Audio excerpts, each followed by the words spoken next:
Hello, my name is Mark Lynch, and I'm the Senior Program Manager at the National Credit Union Foundation. This is the second in a series of tutorial webinars which will help you plan and execute your life simulation. In this tutorial, we'll discuss what is needed to train your volunteers. Having well-trained volunteers is very important if your life simulation is going to be successful.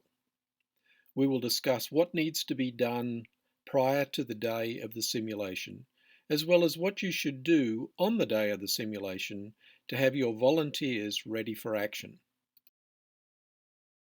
It is very important to recruit good volunteers for your simulation.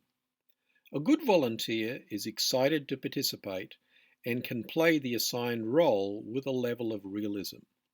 It is beneficial for the volunteer to have a working understanding of members facing financial difficulties and is able to respond appropriately.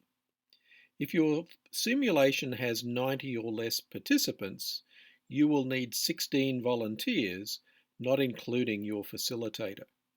If you have more than 90 participants, you will need more volunteers.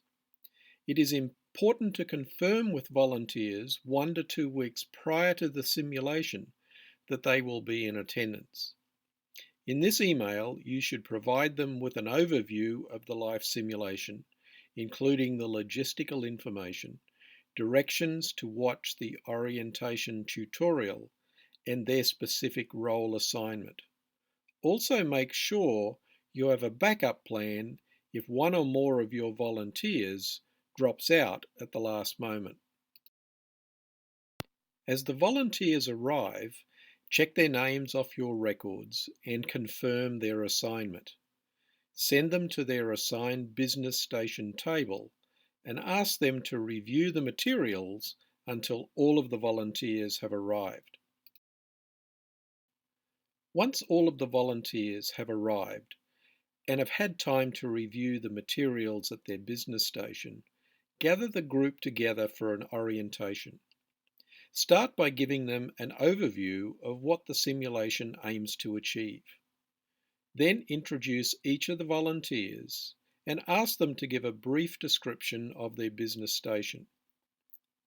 Explain all the details of the simulation with special emphasis on transportation passes. Help them recognize that their role is to make the simulation challenging. They should not provide answers to the participants. They should let them make their own way through the simulation.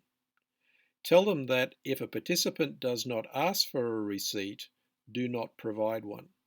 Then later request payment from a few of them who have already paid, because that is what happens in real life.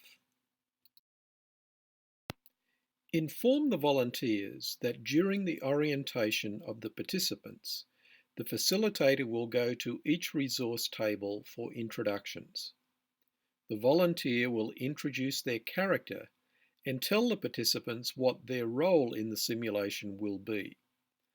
They should describe their role only and not their assigned personality. Explain that the criminal will not introduce himself or herself at this time. Remind the volunteers to make this as realistic as possible. Tell them to think about what a person in their business role may think like, act like, or feel like. Ask if there are any questions about the simulation or the business station they have been assigned. In most simulations, you will most likely not use all of the households, so be sure to let the volunteers know before the simulation begins which households will be used and which won't. Ask them to use their dry erase markers to mark the households which will be included in the exercise. After you have finished the group orientation, send the volunteers back to their respective stations to review the materials. However, be sure to remain on hand to answer any and all questions. You want your volunteers to be comfortable with their role. If you need any information or assistance to help you plan for your life simulation, please contact Foundation staff.